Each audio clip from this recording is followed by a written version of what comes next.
오늘 우리에게 주시는 하나님의 말씀은 요한복음 7장 14절에서 24절까지의 말씀입니다.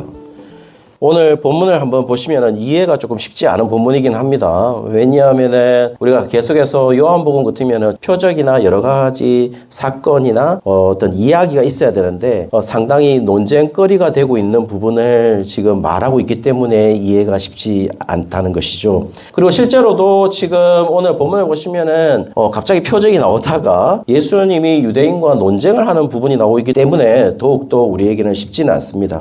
그리고 성도님들, 논쟁을 하고 있다는 말은 뭘 말하는 것이죠? 논쟁이 있다는 말은 결국에는 갈등과 긴장 이런 것들이 고재되어 있는 상태다라는 것을 알 수가 있겠죠. 오늘 본문이 그렇다는 겁니다. 자, 그렇다면 성도님들 이제 갈등으로 한번 들어가 보시죠. 14절 상반절에 보시면은 이미 명절의 중간이 되었다 이렇게 나와 있습니다. 그렇다면 성도님들 이 명절은 어느 명절일까요? 7장 2절에 보시면은 초막절이기에 제자들이 유대로 갔다라는 말이 있어요. 같은 시기라면은 오늘 명절 중간이란 말은 초막절을 의미하겠죠. 상당히 중요한 사실입니다. 초막절이라는 거는. 왜냐하면은 초막절은 무조건 기념해야 되는 유대인에게 있어서 정말 중요한 절기인 거는 우리가 다 알고 있는 사실입니다. 그러나 문제는 14절 하반절에 보시면은 문제가 하나 발생하는데요. 그 문제는 발생하는 것보다는 문제되는 현상을 본 거죠. 그 현상이 뭐냐면은 예수님이 성전에 올라가서 가르친 겁니다.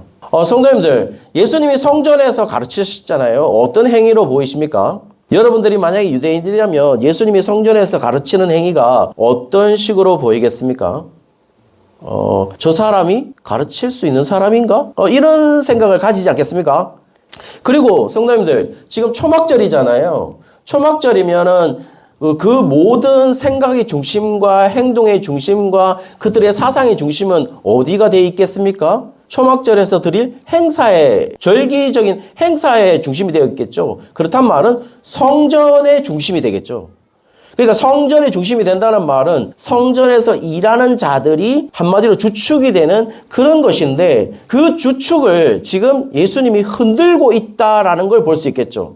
모두 다 성전으로 시선이 향해야 되는데 특별히 지성소나 성전에서 행해지는 행사, 초막절이니까 거기에 집중이 돼야 되는데 지금 예수님은 성전 어딘가에서 가르치고 있으니까 거기에 집중이 되고 있으니까 한마디로 초막절의 중심을 흔드는 행위가 바로 이 행위였다는 겁니다. 자, 그러면서 우리 성전을 향하여서 성전에서 가르치셨다라고 했을 때 이 성전이 어디냐면은 히에론입니다. 히에론이라고 되어 있어요. 성전을 얘기할 때에 성도님들 굉장히 중요한 일인데 우리나라 말에는 이게 구분이 안 되어 있습니다. 우리나라 말에는 구분이 안 되어 있으니까 원어를 보는 것이 훨씬 좋겠죠. 정말 중요한 얘기입니다. 오늘 예수님이 성전에서 가르친다고 할 때 그 성전이 뭐냐면은 보통 성전을 가르치는 말은 두 개가 있는데 히에론과 나오스라는 두 개의 단어가 있습니다. 그런데 오늘 본문에서 예수님이 성전에서 가르치는 것은 어디서 가르치셨냐면은 히에론에서 가르치셨다 이렇게 나와 있다라는 거죠. 자, 그렇다면요. 히에론과 나오스는 어떤 구분이 있냐면 성도님들 그림에서 확인할 수 있듯이 저기 보면 지성소와 성소 한마디로 제사장들만 들어갈 수 있는 곳 있잖아요. 그곳이 바로 나오스라고 표현되는 곳입니다. 그러니까 성전의 특정 장소, 이 나오스라는 헬라어 개념 자체가 특정 장소라는 의미입니다. 그러면 나오스라는 말은 특정 장소는 결국 대제사장만 들어갈 수 있는 지성소와 성소 이렇게 그 나오스라는 개념을 사용했겠죠. 그리고 히에론은 뭐냐 하면은 여러분 성전의 구성 요소를 보시면 이스라엘들이 제성전에 있는 지성소 그 다음에 있고 그 다음에 여인들의 뜰이 그 다음에 있고 이방인의 뜰도 있습니다. 성전 안에. 광의의 개념으로서 이 모든 부분, 성전 그 자체, 전체를 해당하는 부분이 바로 어디냐면은 히에론이라는 성전이라는 겁니다.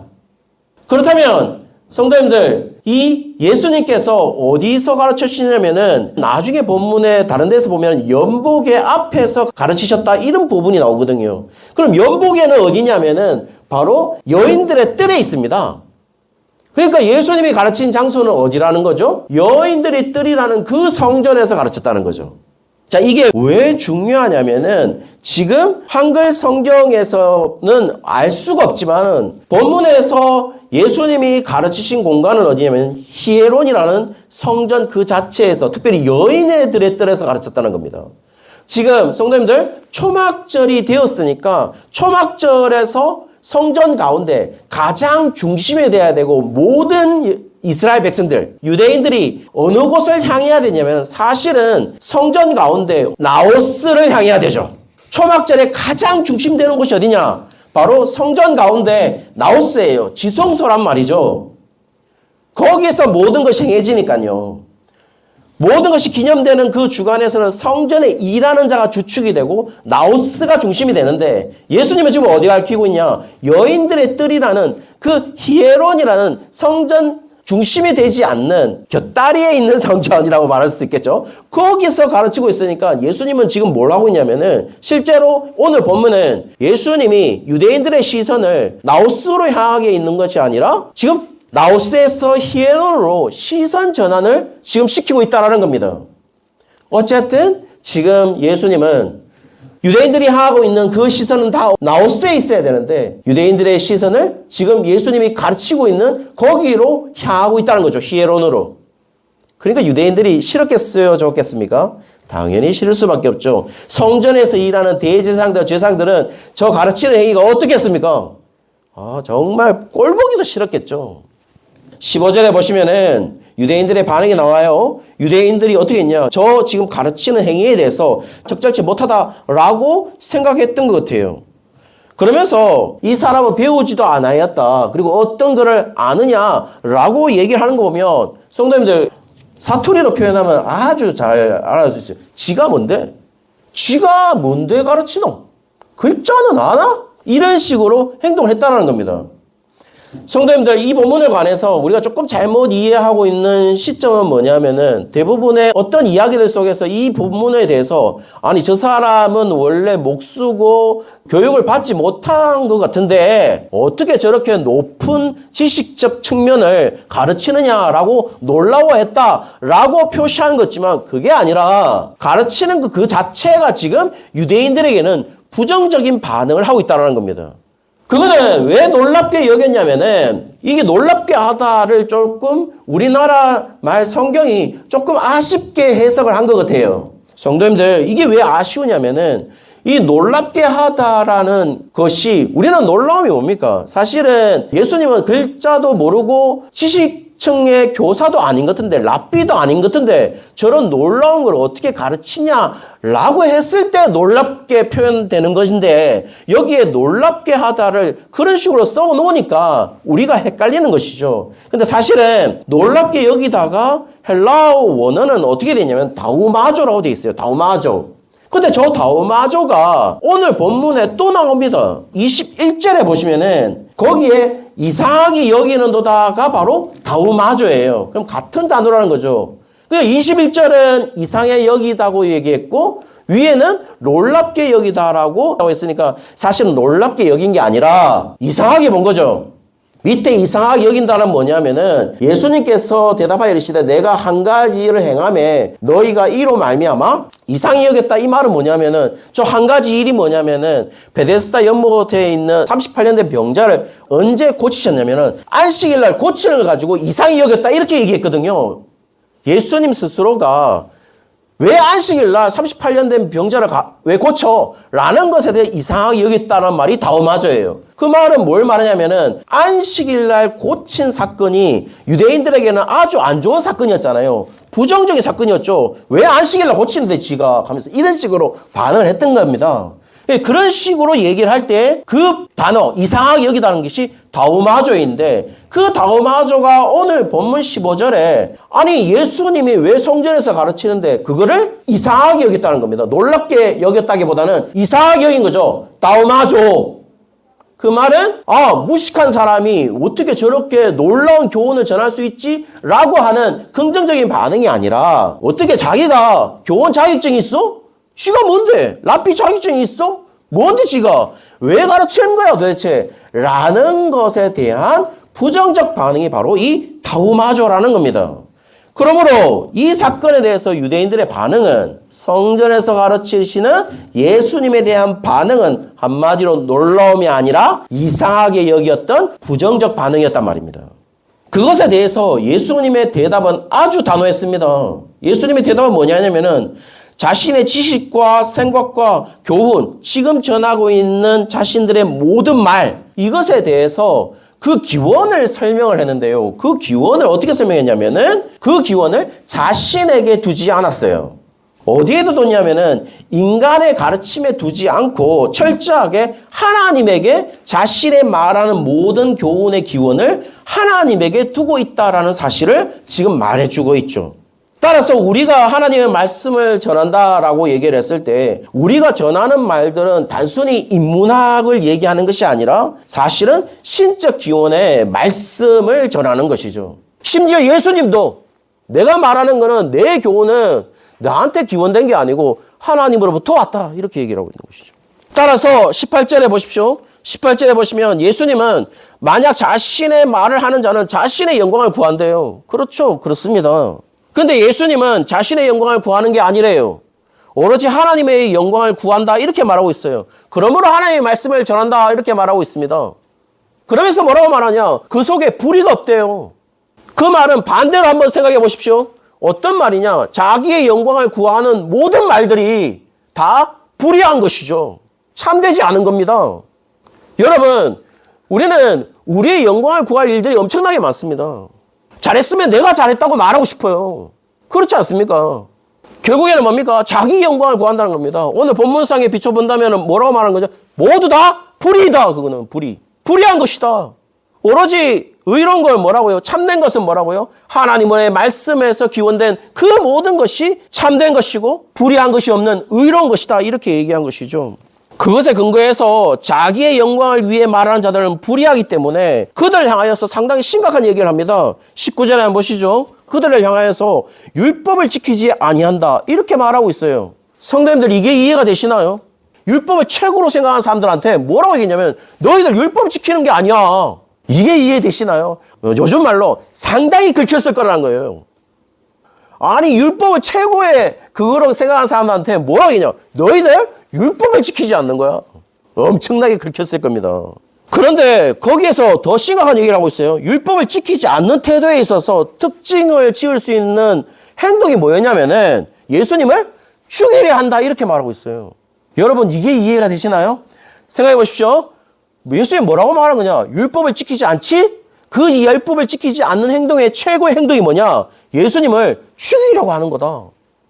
유대인들은 이상하게 생각했을 거예요. 아니, 네 죽이는 거하고 율법 지키는 거하고 무슨 상관이 있는데? 실제로 바울은 예수 믿는 사람을 죽이는 거를 율법 지키는 것으로 생각했어요. 그런데 지금 예수님은 반대로 얘기한 거죠. 율법 지키지 않는 것의 최고의 행동은 뭔데? 예수님을 나를 죽이는 거야. 이렇게 얘기했다는 거죠. 와, 이거 엄청난 말입니다, 사실은. 너희들은 율법 지키고자 나를 죽이려고 하겠지? 그런데 그거는 율법 지키지 않는 행동이다. 모든 의, 옳음, 불의, 옳지 않은 것을 누구를 다 중심을 삼고 있죠? 예수님과 가게 되는 거래요. 의와 불의가 율법이 아니라. 이에 대해서 유대인들이 반박을 합니다. 어떻게 반박을 하냐? 20절 한번 보십시오. 20절 보면 지금 예수님의 교훈에 대해서 예수님에 대해서 뭐라고 말했냐면은 너 귀신 들린 것이다. 성도님들 요즘 말로 뭐겠습니까? 죄송합니다. 미친 거 아이가? 하면서 미친 거 아이가? 그렇지 않나요? 그러면서 한마디도 말이 안 되는 이야기를 하고 있는 거야 라고 지금 유대인들은 판단을 했어요. 그리고 누가 자기를 죽이려고 하는 건데 지금 누가 죽인다는 거야? 하면서 이런 식으로 물었습니다. 그것에 대해서 예수님은 뭐라고 말했냐면은 21절에 보시면은 예수님이 행한 한 가지 일로 인해서 거기에서 이상하게 여겼는 거 아니가? 라고 얘기를 했어요, 벌써. 그때 한 가지 일은 뭐라고요? 아까 설명을 했듯이 베데스다 연못에 38년 된 병자를 일으켰는데 언제 일으켰냐? 안식일 날 치유했단 말입니다. 거기에서 이상하게 여겼던 거죠. 그러니 그때부터 너희들은 나를 이상하게 여겼으니까 나를 죽이려고 그때부터 시도했을 거야. 라는 예수님의 확신을 얘기했단 말입니다. 그러니 너희들은 나한테 죽이려고 하는 게 맞아. 그들이 보는 관점의 기준이 다 뭡니까? 율법이라는 사실을 알고 있다면 그들이 거슬렸다고 하는 거는 뭡니까? 율법을 지키지 않는다, 너희들이. 나는 잘 지키고 있는데 율법을 지키지 않는다고 했으니까 그야말로 긁히는 거죠. 그들의 입장에서는 율법 안 지키는 사람 누굽니까? 안식일 날 병자를 고쳤으니까 안식일 규례를 안 지키는 사람은 오히려 예수님인데 그 예수님 지가 안 지켜놓고는 우리 보고 율법을 안 지킨다고? 말도 안 되는 소리야. 미친 거 아이가 하면서 이렇게 얘기를 했다는 겁니다. 그러나 예수님은 자신이 생각하는 율법에 대해서 이야기하기 시작합니다. 뭐라고 얘기하냐? 22절 한번 보시죠. 22절에 보시면 모세가 너희에게 할례를 행했다라고 표현하고 있어요. 이 말은 뭘 말하냐면은 모세 율법에 의해서 너희가 할례를 행하고 있지 않느냐라는 거예요. 그런데 오늘 예수님이 뭐라고 말하냐? 할례가 모세에게 난 것이 아니다. 이렇게 얘기하고 있어요. 우리는 모세가 받은 율법에 의해서 할례를 행하고 있는데 예수님이 뭐라고 했냐? 아니, 모세에게서 할례가 난 게 아니야. 할례는 조상에게서 난 것이다. 이렇게 얘기를 하고 있다는 겁니다. 이 얘기는 우리가 너무나도 잘 알 수 있겠죠. 조상은 누굽니까? 아브라함이에요, 아브라함. 자, 그러면 아브라함의 시대는 언제냐? 라고 얘기를 했을 때 갈라디아서 3장 17절 한번 보시죠. 내가 이것을 말하는데 하나님께서 미리 정하신 언약은 430년 전에 아브라함에게 이미 약속한 것이다. 그래서 그 약속을 430년 후에 생긴 율법이 폐하지 못한다. 이렇게 되어 있습니다. 성도님들, 어떤 이야기냐면은 아브라함이 가지고 있는 언약은 430년 후에 모세 때 율법을 받는데 그럼 그 모세 율법이 430년 전에 하나님이 직접 약속하신 이 약속을 허물 수 있느냐라고 얘기했을 때 허물 수 없다 이 얘기를 했다는 거예요. 그렇다면 할례는 정확하게 어느 때부터 나오는데요? 아브라함 때부터 나오잖아요. 이스마엘, 이삭 다 할례 시키잖아요. 난 지 8일 만에 할례하는 거는 아브라함 때부터 시작됐단 말이에요. 그러므로 실제로 할례라고 하는 거는 뭘 의미하냐? 모세 율법에 의해서 너희가 할례를 한다 이게 아니라 실제로 아브라함 너희들 조상에 의해서 모세 율법보다 430년 전에 있었던 그 아브라함의 그 행위를 통하여서 우리는 할례하는 게 맞지 않느냐? 어느 게 우세하냐? 율법이 우세하냐? 지금 아브라함 조상이 행했던 할례가 우세하냐라고 얘기했을 때 아브라함 조상이 행했던 할례가 훨씬 우세한 거죠. 놀라운 논리의 전개입니다, 사실은. 지금 예수님의 관점은 뭐냐면은 나는 지금 모세 율법의 관점에서 할례를 보고 있는 게 아니라 아브라함이 시행했던 그 약속의 관점에서 이 할례를 보고 있는 것이다라는 관점의 변화를 지금 얘기하고 있는 겁니다. 그러면서 지금 안식일 규례보다 할례가 앞서는 이유 보시면 너희가 안식일에도 사람에게 할례를 행한다 이렇게 되어 있습니다. 성도님 이게 무슨 말이겠습니까? 성도님 이게 중요한 말인데요. 안식일에는 노동이 금지되어 있어요. 그런데 할례하는 행위는 엄청난 노동을 필요로 해요. 그러면 성도님들 이게 논쟁도 있어요. 탈무드에 이 논쟁이 있습니다. 그러면 성도님들 문제가 생기죠. 안식일에는 노동이 금지되어 있고 할례는 난지 8일 만에 할례를 해야 돼요. 그러면 난지 8일이 되는 그 날이 안식일이면 어떻게 할 건데요? 노동을 금지해야 돼요? 아니면 할례를 해야 돼요? 실제로 이 논쟁 속에서 랍비들이 탈무드에 난지 8일이 안식일이면 할례를 해야 돼? 아니면 안식일 지켜야 돼? 라고 얘기를 했을 때 모든 준비는 안식일 전에 하고 할례만 안식일날 시행한다. 이게 그들의 결론이었어요. 그대로 결론 나오고 있는 거죠. 안식일보다 사람에게 할례를 행하느니라 이렇게 됐단 말입니다. 예수님은 그대로 얘기하고 있는 거죠. 그 말은 뭡니까? 할례가 상위법이라는 겁니다. 그 얘기를 하고 있다는 겁니다. 이 논쟁을 예수님은 정말 멋지게 이끌고 있는 거예요, 사실은. 우리한테 뭘 중심으로 봐야 되는지, 뭘 기준으로 봐야 되는지. 그러면서 지금 예수님께서는 뭐냐면은 안식일 규례보다 할례 규례가 앞선다. 이 이야기를 할 목적이 아니라는 거예요. 23절에 보시면 안식일에 병을 고친 사건이 어느 율법의 규례보다 앞선다. 이 얘기를 하고 싶은 거죠, 예수님은. 지금 이들은 뭐를 기준으로 삼고 있습니까? 율법을 기준으로 삼고 있죠. 그 율법을 지키는 게 기준이 아니라 그들은 율법을 알고 있다는 거예요. 내가 율법을 소유하고 있다는 거예요. 그 율법을 소유하는 것에 의해서 자신의 정체성이 무엇이다라는 걸 말하고 있다는 겁니다. 성도님들, 다시 한번 말씀드리지만 성경 속에 이게 있어요. 율법이 있는 유대인들, 율법 없는 이방인이에요. 성도님들, 이게 왜 중요하냐? 율법을 지킨다 안 지킨다가 중요한 게 아니라 율법을 가지고 있느냐 가지고 있지 않느냐가 그들에게 중요한 거예요. 왜냐하면 율법을 범했으면 그들에게 뭐가 있는데요? 제사가 있잖아요. 그들이 가지고 있는 생각은 뭐냐? 율법을 가지고 있는 우리, 그리고 율법을 소유한 우리, 율법을 알고 있는 우리, 자신들의 정체성이 바로 그 율법을 가진 기능, 율법이 가지고 있는 기능에만 그들이 중요한 것이지, 율법이 가지고 있는 언약적 속성, 언약적 의미, 율법이 무엇이냐는 실제적인 의미는 그들에게는 관심이 하나도 없는 거죠. 근데 예수님은 뭐냐? 그게 중요하다는 겁니다. 예수님이 지금 하시는 교훈과 행동은 안식일 날 병을 고치면서 유대인들의 안식일의 개념을 파괴하고 있습니다. 할례 권위도 실제로 안식일 날 고침으로 말미암아 할례 권위보다 훨씬 더 우위에 있단 말입니다. 안식일 날 병을 고치는 거. 이 말은 뭐냐면은 안식일에도 너희들 할례를 행했지? 그렇다면 안식일에 병을 고치는 것이 할례와 거의 동등하다는 말은 그들은 지금 할례가 최상인데 그렇게 동등해 두고 있다는 것은 할례를 어떤 행위로 봤을까요? 무시하는 행위로 봤을 것이라는 거죠. 자신들의 할례가 남자로서 유대인으로 표시할 수 있는 게 유일하게 할례인데 할례가 아니라 더 중요한 게 뭔데? 안식일 날 병을 고치는 거다. 이 얘기를 했으니까 할례를 그냥 엄청나게 무시한 거죠. 요한복음 2장 19절에 보시면 예수님께서 대답하여 이르시되 뭐라고 되어 있습니까? 너희가 이 성전을 헐라라고 되어 있어요. 성도님들, 저 성전이 뭐라고 되어 있다고요? 나오스라고 되어 있다고요. 나오스라고 되어 있습니다. 아까 나오스를 설명드렸죠? 나오스 뭡니까? 지성소, 성소를 헐어라는 겁니다. 말도 안 되는 이야기죠. 말도 안 되는 이야기입니다. 예수님은 이방인의 뜰이나 여인들의 뜰을 허락한 게 아니고 너 지금 있는 지성소, 성소를 헐어라는 겁니다. 예수님이 그 얘기를 했다는 거예요. 아까 처음에 말씀을 드렸습니다. 예수님은 지금 어떤 시선 전환을 가지고 있다고요? 나오스에서 히에론으로 시선 전환을 일으키고 있다고요. 예수님은 지금 유대인들이 가지고 있는 모든 관념, 모든 사상, 모든 관점을 다 파괴하고 있다는 겁니다. 유대인들 엄청나게 아팠겠죠? 예수님은 뭐라고 하냐? 24절에 보시면 예수님은 외모로 판단하지 말고 공의롭게 판단하라 이렇게 얘기하고 있습니다. 외모라는 게 옵시스라는 단어인데요. 용모, 얼굴, 외모예요. 어쨌든 우리에게 보이는 거는 용모야라는 거예요. 외모라는 거죠. 거기로 판단한다. 한마디로 뭐예요? 비본질적인 것으로 너희들을 판단하고 있다는 거예요. 비본질적인 것으로 공의롭게 판단하는 말은 비본질적인 것인데 그것이 옳은 줄 알고 판단하고 있다는 겁니다.